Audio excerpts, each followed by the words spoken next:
Meu nome é Felipe Pereira, né? Como vocês viram nesse vídeo legal pra caramba, que a gente para ver também. Eu vou falar para vocês sobre arquitetura serverless para machine learning, né? Alguém aqui hoje já usa arquitetura serverless no projeto que está? Não? Uma pessoa aqui, legal.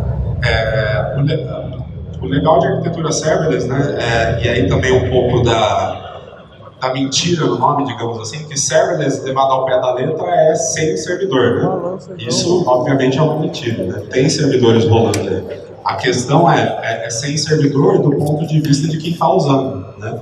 Então, você tem muitos serviços nas nuvens por aí que você pode usar e você não tem que se preocupar em instalar sistema operacional, driver, fazer update de segurança, né? Então, geralmente a nuvem faz isso para você e você tem um benefício, né? Você usa, sei lá, um Kafka as a Service, um banco de dados as a Service, um Spark as a Service. Então, serverless é isso. Né? Para onde que eu abro aqui? É você que muda? Agora foi, beleza.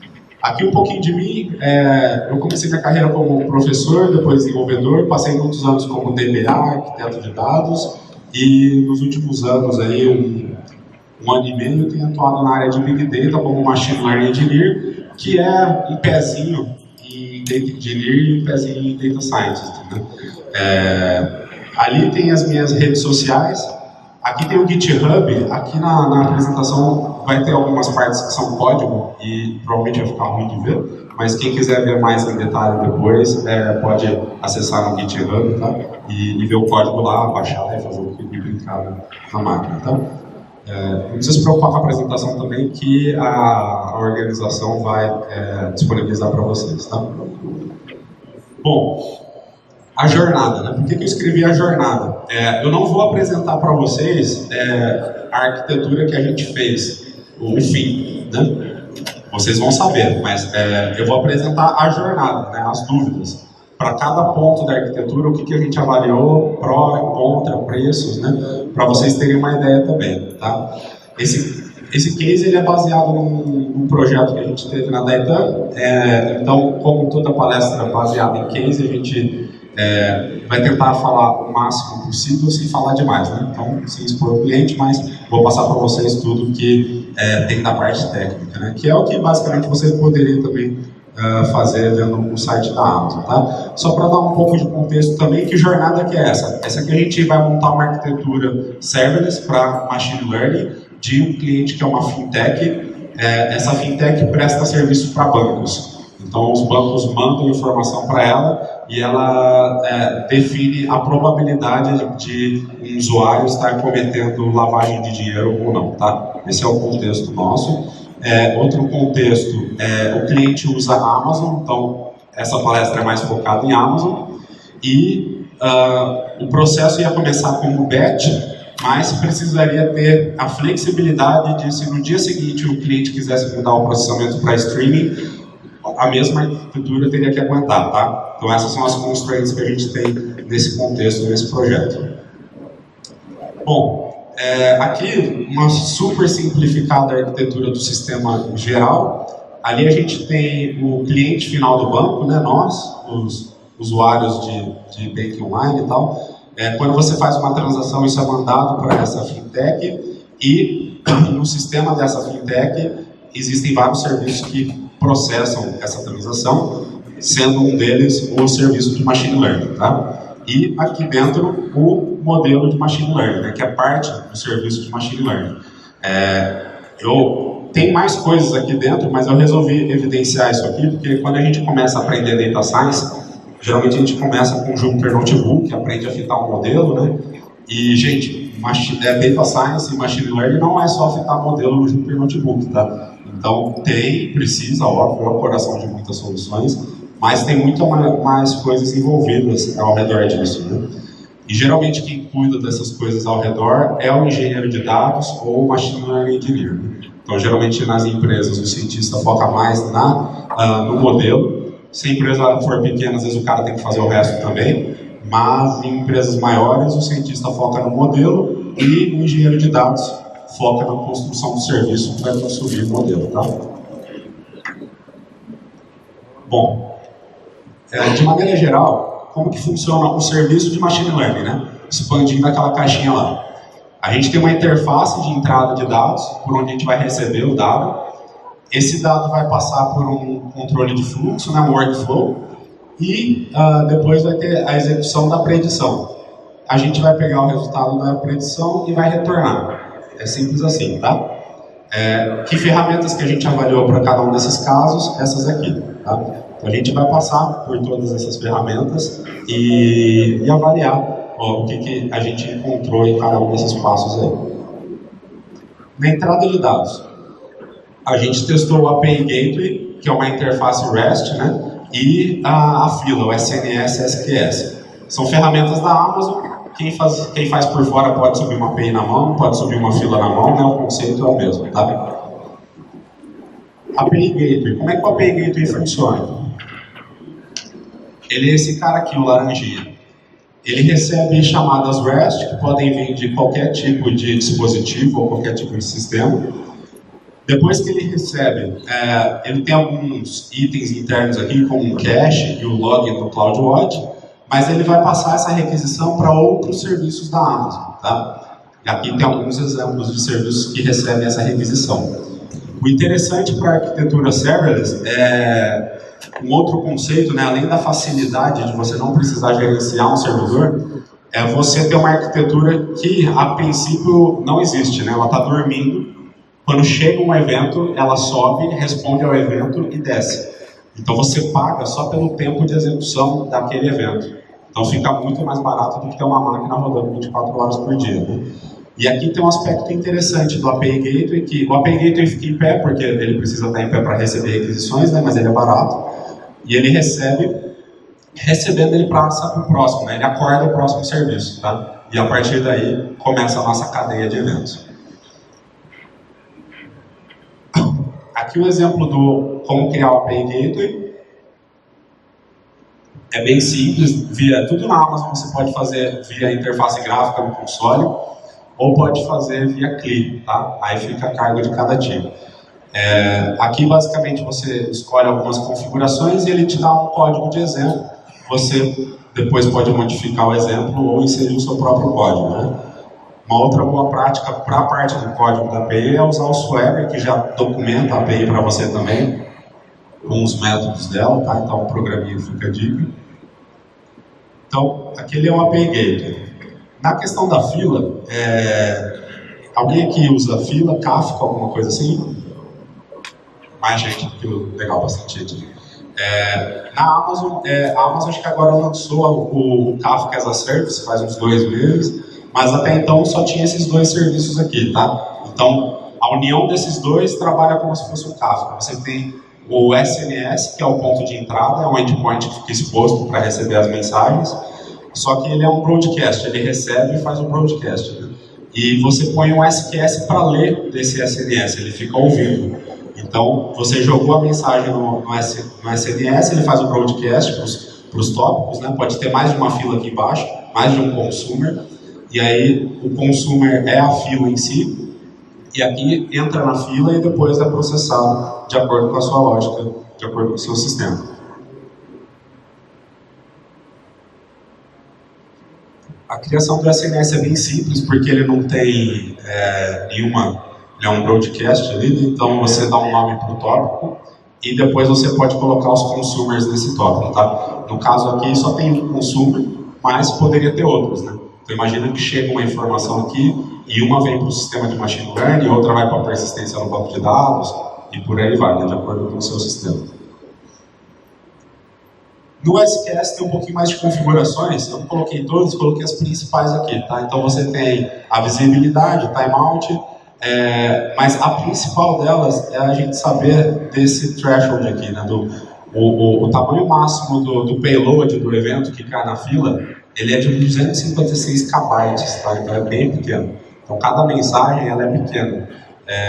Você não pode mandar muita coisa dentro dela. Isso influencia na arquitetura, né? Então lembra que eu falei que o nosso processo é batch? Se eu for processar todas as transações de uma vez, mesmo se eu condensar só os IDs, provavelmente não cabe aqui. Então talvez eu tenha que quebrar por transação. Então isso influencia na arquitetura do sistema. Né? Tá pegando? Pegou. E aí, por fim, vimos as partes técnicas, a questão de pricing.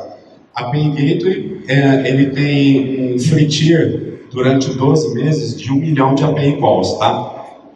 12 meses a partir do momento que você cria a conta, tá? Não no momento que você passou a iniciar a Pay Gateway. Então tem que ficar esperto. Passou desse 1 milhão ou acabou os seus 12 meses, aí é bem baratinho aqui, tá? É questão de $3,50 para mais um pacote de 333 milhões de requisições, tá? Então é barato. Já no SNS, é 1 milhão de requests por mês, sem limite de mês, e passou disso 50 centavos de dólar para cada mais um pacote de 1 milhão de eventos que chegam, tá? Então, lembra que chega no SNS e ele manda para algum lugar, né? Se você for mandar para o SQS, que nem nessa arquitetura, é grátis, sem limite. Se você for usar para outras coisas, pode ser que tenha cobrança, como, por exemplo, se você for mandar para um HTTP, tem cobrança. No nosso caso, nós escolhemos o API Gateway, tá? Por quê? Porque ele tem aquela capacidade de trigger, né, digamos assim. Ele recebe o evento e ele acorda o próximo serviço passando a informação que a gente quer, tá? Então, isso pra gente foi bem legal. Vocês vão ver também a próxima ferramenta que a gente escolheu. Isso fez um link bem bacana. Bom, Workflow a gente avaliou aqui Airflow e Step Functions. Airflow, alguém aqui usa Airflow? Não? O Airflow ele é um open source para criação de grafos, a gente já vai ver aqui. O Step Functions ele é uma ferramenta da Amazon para controle e criação de workflow. O Airflow ele funciona criando DAG. DAG é Directed Acyclic Graph, que é grafo, né, um grafo direcionado sempre para frente, e acíclico, né, ele não faz voltas, não faz loop, tá? Então você pode construir um workflow de processamento dessa forma aqui.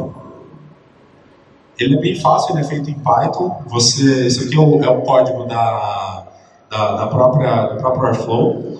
Você importa umas bibliotecas, define os argumentos e aqui você cria o objeto DAG. Né? E aí você vai ter que criar as caixinhas dentro do DAG depois. Essas caixinhas são as tasks. Então, task 1, task 2, aqui o template e depois task 3. Tá? E aí você define o formato do grafo. Nesse caso aqui, ele pôs de um jeito inverso. Ele está falando T2 é filho de T1 e T3 é filho de T1. Então ele está fazendo uma bifurcação, né? Começa em T1 e faz paralelo T2 e T3, tá? É isso que ele está fazendo nesse script aqui. Já esse é o Step Functions da Amazon. Ele é um workflow, você monta da maneira que você quiser. Ele tem um início e um fim, no meio você faz o que você quiser. Vai para frente, né? Pode voltar. E aí você vai adaptando o workflow para a necessidade do seu job, né? Então, no nosso caso, e aí o Step Functions foi a ferramenta que a gente acabou escolhendo também, a gente recebe a requisição, submete o job, fica aguardando o job terminar, né? Então a gente fica pegando o status do job, já terminou, e aí quando termina, você verifica, né? Se falhou, você toma uma ação, se foi com sucesso, você toma outra, e aí o workflow se encerra, tá? Ele é bem interessante. Você configura ele escrevendo um JSON. Essa aqui é a interface web da Amazon. Então você escreve um JSON aqui e ele vai te mostrando graficamente já o seu workflow, tá? É uma sintaxe bem simples de aprender, tem lá na Amazon a documentação certinho e em pouco tempo você já aprende a fazer e sai fazendo. Questão do preço. São ferramentas bem baratas. No caso do Airflow, como ele é open source, você vai pagar, na verdade, você vai precisar de uma máquina para rodar ele, né? Então, um EC2, por exemplo. Então, ele não é serverless nesse caso, né? Então, você vai pagar pela máquina que você subir para rodar o Airflow. Já o Step Functions, ele tem 4.000 transições de estado por mês grátis, sem limitação de 12 meses. E depois disso, 2 centavos de dólar e meio para cada 1.000 transições de estado, tá? O que é uma transição de estado? Quando você sai de uma caixinha para outra, é uma transição de estado. Então, você tem 4.000 por mês, se usar mais que isso, né? Então é conforme quantas vezes você executa o workflow. Né? Então, nesse caso, 1, 2, 3, 4, digamos que já terminou. 5, tá? Então, nesse workflow aqui tem 5 transições de estado, você tem 4.000 por mês. Grátis. Né? A gente escolheu o Step Functions porque ele integra com o API Gateway. Então, você recebe uma chamada REST na API Gateway, ele chama o Step Functions, que é praticamente gratuito, você controla todo o workflow, e a partir daí, do workflow, de dentro do workflow, você faz a execução do que você precisa fazer, que é o que a gente vai ver agora, tá?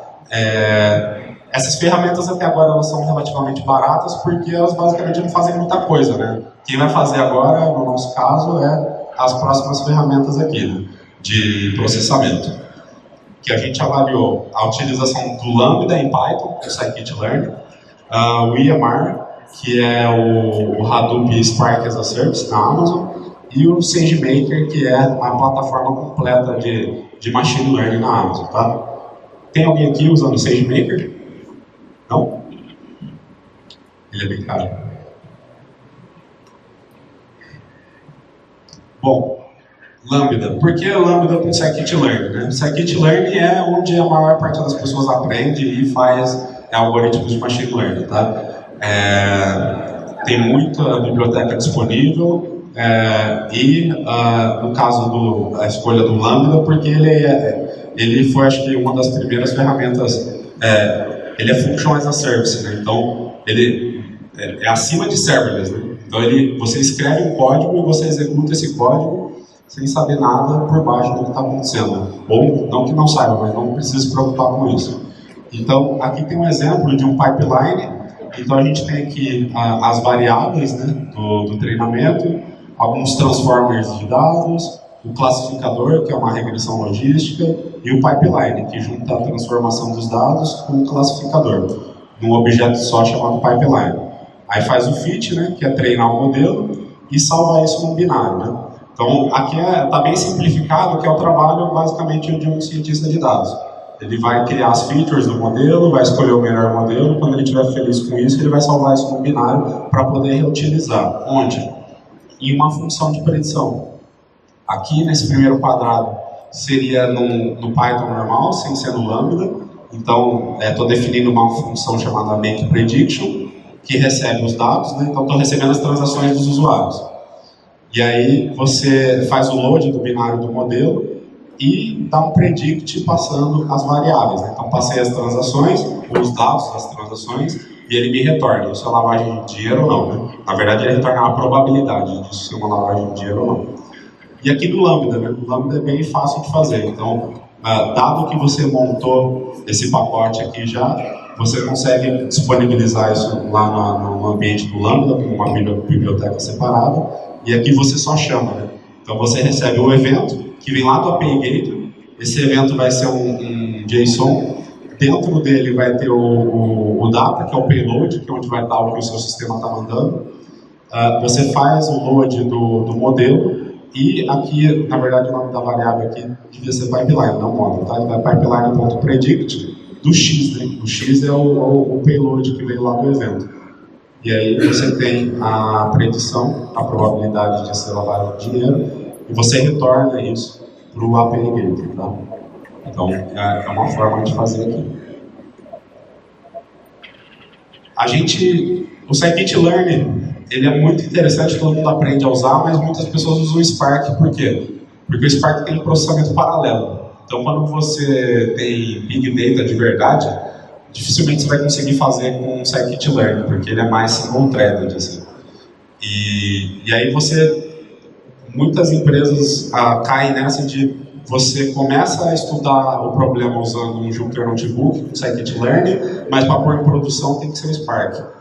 E aí, por mais que seja Python, é outras bibliotecas, é o PySpark, é o mlib do Spark, então a performance em termos de resultado, de acurácia, né, pode não ser a mesma. Então, o que o pessoal tem tentado fazer é evitar essa necessidade do Spark, fazendo o Scikit ser multithread. E para isso já existem duas bibliotecas aqui, o Modin e uma da Intel, tá? Então, o pessoal está indo por esse outro caminho de, ao invés de utilizar frameworks de processamento paralelo, usar bibliotecas que tornam o próprio scikit paralelo. E aí você executa da forma que você já executa hoje. A outra aqui é o EMR. O EMR é o Spark as a Service, né? Ele tem o Hadoop também por baixo.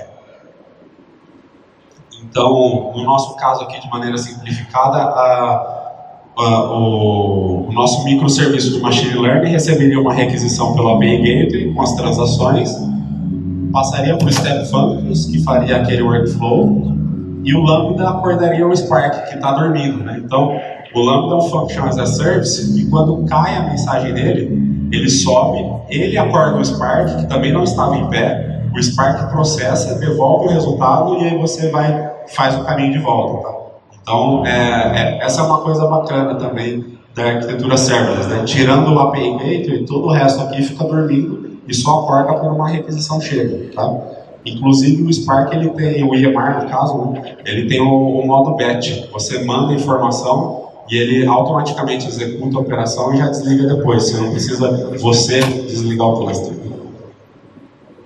Aqui um exemplo de como fazer o Lambda mandar um pacote para o Spark, tá? Tem uma biblioteca que chama Apache Live e ela permite que o Spark tenha uma interface REST. Então, você define onde está o Spark, né? No caso aqui é o teste localhost na máquina, e você tem que passar aqui o cabeçalho da requisição, você monta o objetivo que você quer, basicamente estou passando aqui um script Python chamado simpleweb.py e você manda isso para o Spark com essa função aqui, execute batch, então, que foi definida lá em cima.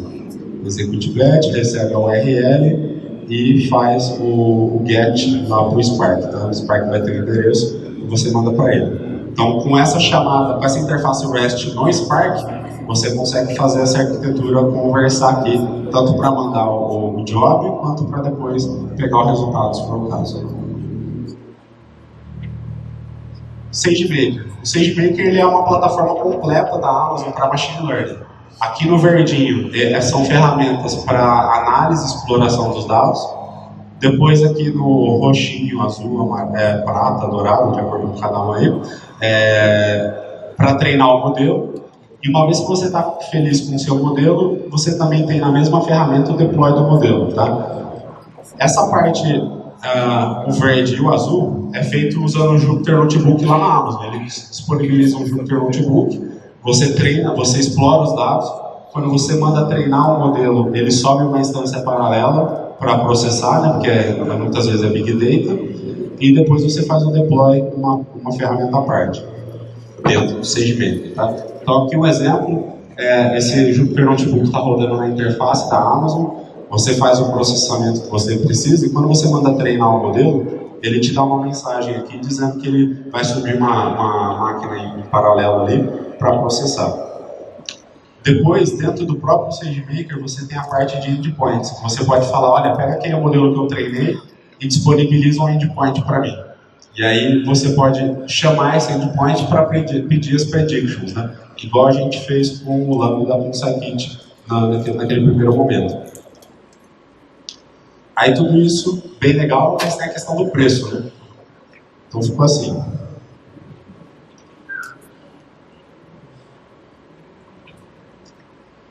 Como é que está estruturada essa tabela, né? Então eu tenho aqui na primeira o EMR com Lambda, aqui eu tenho o SageMaker e aqui eu tenho o Lambda com Scikit-learn, tá? Aqui tem algumas máquinas, alguns custos, mas o custo final de cada arquitetura está aqui, tá? De maneira geral, aí, para não precisar passar por todas as células, a gente cotou aqui processamento batch, realizado uma vez por dia, durante todos os dias, tá?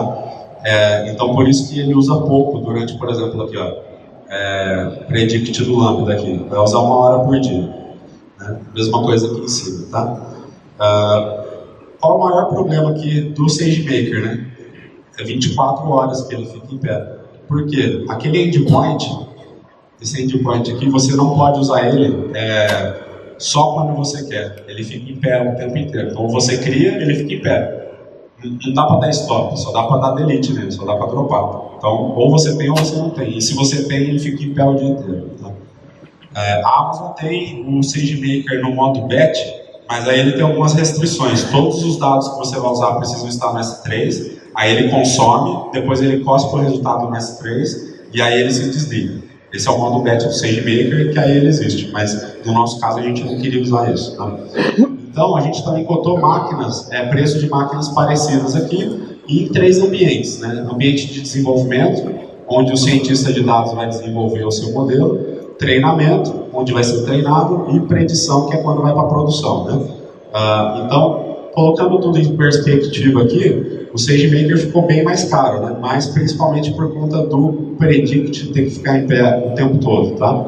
Então, fora isso, sobrou a Lambda com Scikit-Learn, com $1.000 aqui, e EMR com Lambda, $3.000 aqui, arredondando. Tá? Na questão de preço, o Lambda mais barato, mas a gente escolheu a arquitetura com EMR porque o Lambda tem um tempo de execução que no início era 5 minutos, hoje em dia é 15. Tá? Então ele roda no máximo por 15 minutos.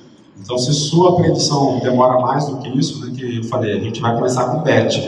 Eu vou receber todas as transações do banco de ontem para processar. Então pode ser que 15 minutos não seja o suficiente para mim. Então, mas se no seu cenário 15 minutos é muito razoável, né? É mais do que você precisa, essa arquitetura aqui atende bem. Tá? No nosso caso, pela questão do tempo que ele roda, a gente precisou escolher ali o EMR sendo chamado pelo Lambda. Tá? Depois, se alguém quiser me perguntar detalhes disso aqui, eu sei que eu não falei de tudo para não ficar chato para vocês, a gente pode conversar também. Tá? E aí um pouquinho sobre a Amazon, né? A Amazon não é aqui, você não paga pelo que você usa, né? Você paga por aquilo que você esquece de desligar, né? Então, esse é um motivo de que a arquitetura serverless é interessante, ainda mais desse jeito que a gente está montando, respondendo a eventos, né? Porque você realmente só paga pelo que você usa, você não precisa se lembrar de desligar nada, né? Eu acho que muitas pessoas já foram dormir e lembraram, pô, aquela máquina está ligada, né? E aí você acorda e vai lá e desliga a máquina. Então, a nuvem é isso, você tem um trade-off de facilidade de uso, uma questão de price que você tem que se preocupar. E aí o retorno do resultado, né? Você fez a predição usando a arquitetura que você escolheu, no nosso caso o EMR, e você tem que devolver isso de alguma forma. Obviamente você vai devolver pela interface que você escolheu, então no nosso caso a gente escolheu a entrada pela API, vai devolver pela API também. Tá? Mas, um ponto que eu queria colocar aqui, o API Gateway, o payload dele, e aí os outros microserviços do sistema também usam API Gateway, né? Do nosso sistema como um todo, ele tem um payload de 10 MB, né? E isso pode ser suficiente para você ou não. E além daquele payload de 256 KB das mensagens que a gente falou, que pode ser suficiente para você ou não. Caso não seja, a saída é você colocar o resultado em si no banco de dados. Tá? Então, você coloca o resultado no banco e, pela interface, você só retorna o status. Fala assim, terminei com sucesso, terminei com falha. No caso de terminar com sucesso, o outro sistema sabe que ele vai ter que buscar no banco de dados o resultado. Né? Ponto positivo disso, né, que não tem limite, porque você grava o que você quiser no banco. Ponto negativo, os microserviços começam a ficar muito acoplados um com o outro. Um vai depender da disponibilidade do banco do outro, né? E dependendo do que você quer atingir com a sua arquitetura, não é o ideal. Né? Bom, nesse ponto aqui, passando por tudo isso, você vai ter uma arquitetura em pé, um modelo funcionando. E de um ponto de vista de ciência de dados, você tem que se preocupar com a performance do modelo, né? Será que meu modelo está fazendo boas predições ou não? Isso se chama model health, tá? No caso de uma classificação, então, por exemplo, vamos falar de transação bancária de fraude, né? Você passa seu cartão em algum lugar e a compra é negada porque o banco achou que aquilo era uma fraude. Então, ele classificou a sua transação como uma fraude, né? A gente pode analisar a classificação com algumas métricas, né? Acurácia, precision, recall, F1 score, dentre outras, tá? E como é que a gente calcula? A gente tem, isso aqui é uma matriz de confusão, onde você tem a verdade aqui e o que o seu modelo disse aqui. Então você fez uma transação, ela foi você que fez, e o modelo disse que ela é verdadeira, então é um verdadeiro positivo, né? Se foi você que fez a transação, mas o modelo achou que era uma fraude, é um falso negativo, tá? E por aí vai a mesma coisa aqui embaixo. Então, o que a gente quer com o modelo é que todas as classificações estejam ou no verdadeiro positivo, que era verdade e eu disse que era verdade, ou no verdadeiro negativo, que, né, era uma fraude e eu disse que era uma fraude, tá? É isso que a gente tem como objetivo ao criar um modelo de machine learning. Mas qual que é o problema disso aqui? Alguém sabe me dizer? Quando você passa a maquininha aqui no shopping, isso vai lá para o banco e ele diz se é fraude ou não é fraude. Qual que é o problema disso? Um dos problemas disso para avaliação do modelo. Treinar o modelo errado? Treinar o modelo errado. O tempo é importante também. Mas específico da matriz de confusão aqui. Alguém enxerga algum problema? O falso negativo é um problema. Mas o problema que eu estou querendo dizer é como é que você sabe que é um falso negativo, entendeu? A transação chegou, você predisse. E aí, como é que você sabe, né? Quando a gente treina um modelo, a gente tem um dataset com as respostas, geralmente, né? Se a gente está fazendo alguma coisa supervisionada. E aí você consegue avaliar a acurácia, avaliar qualquer métrica que você quiser no treinamento. Quando você põe isso para rodar no mundo real, chega a transação, você bloqueou. Como é que você sabe se era verdade ou não, né? Então a gente precisa ter meios de receber um feedback para o modelo, tá? Então, no nosso caso, quando a gente diz que uma transação era legítima, mas ela era uma lavagem de dinheiro, o banco abre um ticket com uma fintech. Então, a gente recebe a reclamação do banco, e aí essa reclamação vem para a equipe de ciência de dados analisar, e se, por exemplo, começa a chegar muita reclamação de um mesmo cliente, a gente, de repente, tem que reavaliar o modelo. Então, isso é uma maneira muito manual. Se você tiver alguma maneira mais automática de fazer isso, é interessante também. Mas é importante saber que não adianta treinar o melhor modelo possível e colocar em produção. Você tem que pensar em receber feedback do mundo real para ver se o seu modelo precisa ser retreinado e melhorado, tá? E isso nos leva ao fato de que a gente começa na área de data science querendo fazer modelinhos de machine learning, mas modelos de machine learning não vivem sozinhos no mundo, eles vivem dentro de um produto. E você, como cientista de dados ou engenheiro de dados, precisa ter a visão de produto, viu? E essa visão de produto envolve ter um modelo de machine learning, né, ele é o coração de tudo, vai ter um pipeline, geralmente feito pelo engenheiro de dados, e as formas de feedback, né, pode ser um case management, ou pode ser algum tipo de integração que o próprio usuário já dá um feedback para você daquilo, né, e também em toda a estrutura de integração com outros sistemas e serviços, que é o que a gente falou aqui na palestra até agora, né? E esse produto, né, ele é desenvolvido por pessoas que desempenham papéis, né? Então, acontece muitas empresas quando querem iniciar uma área de data science, né, eles contratam um cientista de dados e o cara basicamente vai ter que fazer tudo, né? Vai ter que fazer até o café, assim. E não é assim, né? Para você fazer um produto, você precisa de um time, tá? E esse time tem responsabilidades definidas, né? Então a gente enxergou nessa experiência que a gente precisa ter, no mínimo, alguns papéis ali. Precisa ter um Product Owner com a visão de negócio, até para balizar o cientista de dados na criação do modelo, né? Porque a criação do modelo tem muito a ver com o problema que você está resolvendo, né? Não dá para resolver problemas genéricos que você não sabe o contexto. O engenheiro de dados, a partir também do contexto de business, vai saber que ferramentas, que nuvens que ele vai poder trabalhar para fazer o pipeline dele, né? A gente sentiu falta também, no nosso case, de alguém de testes, né, um QA, voltado para testes dessa infraestrutura, né? A gente criou aqui uma arquitetura que o próprio cientista e o próprio engenheiro de dados que estavam testando, né?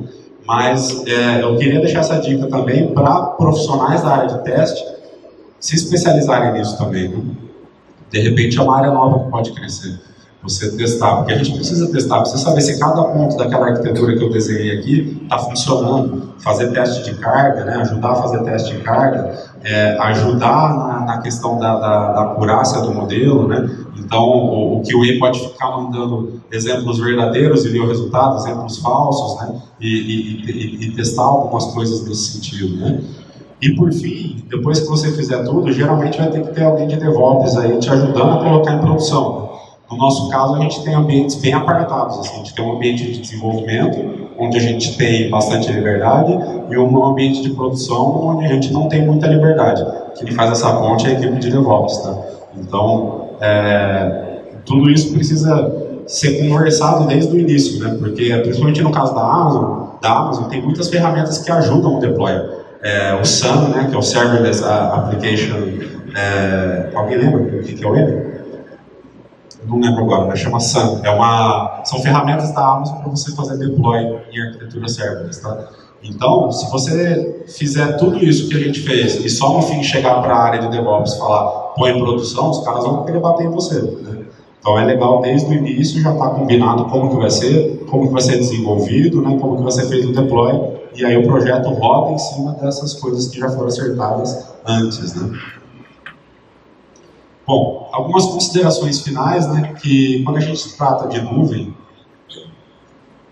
não precisa ser serverless, né, mas quando a gente trata de nuvem, muita coisa é facilitada para a gente porque a gente não tem que gerenciar máquinas, né, não tem que fazer patch, instalar, pôr cabo de rede, nada. Mas você tem que perder tempo analisando as alternativas, né. Então vejam que tudo isso que eu coloquei de alternativa aqui é dentro da própria Amazon. Se eu tivesse liberdade para usar outras nuvens, eu teria que fazer todo esse trabalho para outras nuvens também, né? Então tem todo um trabalho de planejamento que você tem que fazer com nuvens, né? E no caso da Amazon, eu queria deixar essa dica aqui, eles têm um documento chamado Well Architected, que te ensina a fazer boas arquiteturas na Amazon, inclusive dando dicas de como gastar menos, tá? Então eles falam algumas ferramentas, ao invés de usar isso, use isso, e aí você vai gastar menos, né? Não é filantropia, porque eles sabem que o cliente gasta menos, fica mais feliz e fica mais tempo na Amazon, né? Então, se você usa a Amazon, fica a dica desse Well Architected aí, que eu acho bem interessante. E é isso, obrigado.